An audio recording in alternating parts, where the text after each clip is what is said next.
historically devastating. Exactly. Is it a ruthless dictator from the history books, standing on a balcony shouting to a militarized crowd? Or maybe it's a cold-blooded serial killer from some true crime documentary, someone who operates in the shadows. Right. Usually we associate pure evil with massive body counts, with physical Yeah, violence. the literal destruction of cities or lives. Mhm. But today, we are pivoting in a completely different direction because today we're focusing on a man who, to the best of our historical knowledge anyway, never actually killed anyone himself. Which is pretty wild when you think about his reputation. It's crazy. He didn't lead armies that slaughter thousands. He wasn't a dictator. He didn't order purges. And yet his very name has become globally synonymous with pure, calculated, sociopathic evil.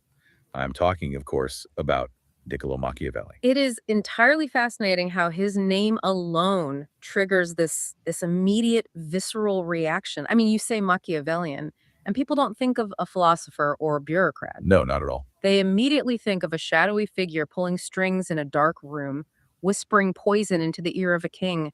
It's a brand of evil that feels psychological. Yeah, it feels insidious. Exactly, almost infectious, really, because it speaks to the manipulation of the mind rather than just the destruction of the body. And the material we are diving into today really just tears that entire perception down to the studs. So we're looking at a comprehensive historical and philosophical analysis, originally a video essay by Dada Tuhiram that explores Machiavelli's actual life. And the brutal context behind his infamous book, The Prince. Right. And the incredibly complicated legacy he left behind. So the mission of this deep dive today isn't just to recite a biography. It's to ask you to look right past that villain myth we've all been sold. Because there's so much more beneath the surface. There really is. We want to uncover the deeply uncomfortable, completely unspoken truths about power that Machiavelli actually dared to expose. And ultimately, we're going to ask a very profound question. Which is? Did understanding the absolute core mechanics of the game of power actually give this man power, or was the knowledge itself the very thing that destroyed him? That is the perfect framework for this discussion, because the true value here isn't just examining what a Florentine civil servant wrote on a piece of paper 500 years ago. Right, it's bigger than that. Much bigger. The value is examining why those very same ideas, stripped of their Renaissance clothing, still fundamentally govern our modern corporate structures today, Oh, absolutely. and our geopolitical landscapes, and even our interpersonal relationships. We are essentially looking at the architecture of human ambition. Okay, let's unpack this. To really get inside the mind of a man who wrote the ultimate manual for dark realism, we have to look at the absolute contradictions of his childhood. Which were extreme, to say the least. Yeah, so we were in the Italian city of Florence, and the year is 1469.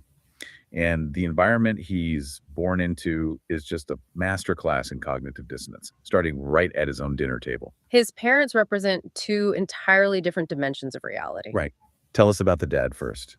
Well, the parental dynamic is this perfect psychological incubator for a thinker like him. His father, Bernardo, is a lawyer, but he occupies a very strange socioeconomic space. Like he's rich, but not really. Exactly. Bernardo comes from a wealthy, established patrician family lineage. He has the aristocratic blood, but he himself is completely broke. Wow. Yeah, he is the poorest member of this affluent family, perpetually underemployed. However, because of his lineage, he has incredible connections. He knows everyone in the upper echelons of Florentine society. So he's in the club, but he can't afford the drinks. That's a great way to put it. And intellectually, Bernardo is a deep skeptic. He refuses to buy into the religious dogma or the superstitions of the day. He looks at the world with a very cynical, realistic lens. He sees how the sausage is made. He does. He understands how favors are traded, how debts are leveraged, and how the city really runs behind closed doors. It's a very specific archetype. I mean, we all know that one uncle, right? The guy who knows the mayor, has all the connections, but is somehow always broke. Yes, the fallen aristocrat. Right. He has the ancient family crest and a Rolodex full of elites.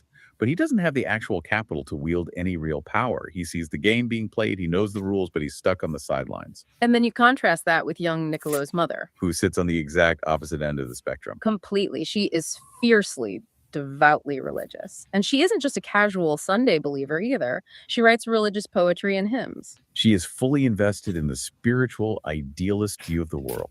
Right, the view where virtue is rewarded and divine providence just, guides human affairs. So you have this child ping-ponging between these two radically different realities every single day.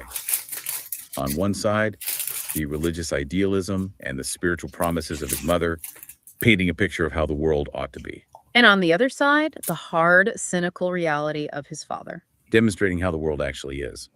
So he was being trained to spot hypocrisy from the moment he could understand language. He saw the lofty promises of religion on one hand and the blunt truth of social maneuvering on the other. And that hypocrisy wasn't just confined to his living room, right? It was baked into the very foundation of his city. Oh, Florence was a contradiction in itself. Yeah, and the